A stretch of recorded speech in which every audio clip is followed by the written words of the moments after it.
been a long saga here. It's starting maybe more than 10 years ago when we started talking about succession for Bob Iger, and they had a nice plan set up, a very clear plan. They had two leading candidates, both well regarded by Wall Street. Either one would have been acceptable. And just when it was time for Bob Iger to make a choice, he's decided, no, I'm going to stay here. And so both of those executives eventually left the company. And then we started all over again. And years later, another succession plan came to shape, and Bob Chapek, who ran the parks at that time, was anointed CEO, and Bob stepped away, kept his chairman role, but he didn't really go away. And then we had the pandemic and all the challenges associated with that.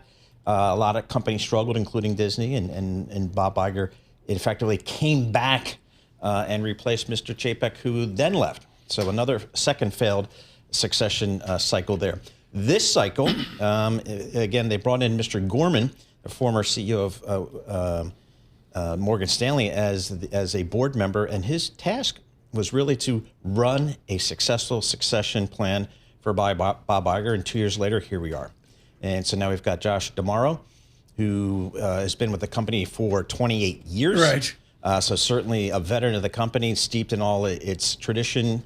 But he ran the parks, and that is the biggest profit generator for this company today. Well, and it's likely to be for some time. So I want to talk to you about that. I think it's really important. At 9:30 this morning, in 1 hour, our Ed Ludlow in San Francisco in conversation with Mr. Gorman of Morgan Stanley. I'm of the amateur camp, Paul Sweeney, where I look at Burbank in the movies, the heritage, Cinderella. And I go, the parks are secondary. And you have pushed back against me, always with Sweeney politeness, and said, no, you stupid idiot, the parks matter. Is there a stigma to running the parks at Disney versus something fancy like dealing with the latest, streaming success? Right. Or the latest Hollywood blockbuster? The other parts of the company? The answer is no. And the answer would have been as recently as 10 or 12 years ago, yes. Because this was a big media company. It was ESPN. ABC, where Iger came from. ESPN was the biggest profit generator. The movie studios were just crushing it. They're making these big acquisitions of Marvel and all that kind of stuff. And then they bought a lot of the Fox assets and got that studio. So it is still the best content creator on the planet, in my opinion.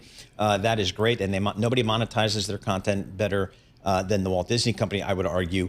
But the reality is, when you look at their income statement and their cash flow statement, most of the income and cash flow comes now from their parks, from their cruise ships, that whole side of the business. And that's primarily because that business grows high single digit, low double digit in profits every single year. And it's done that for such a long cycle. The persistency of cash flows when they, folks, I've never been to, can you believe it? I've never been to Orlando. Sai, have you been to Orlando?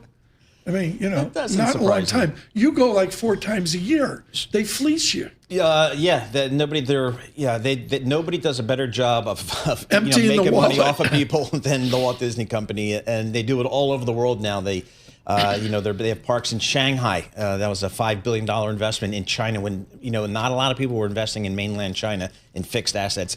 Disney did that, and it's been a great success. So they've got an extraordinary company, and Bob Iger's done a great job. Shareholders up and down the aisle would swear to Bob Iger that he's done just an extraordinary job.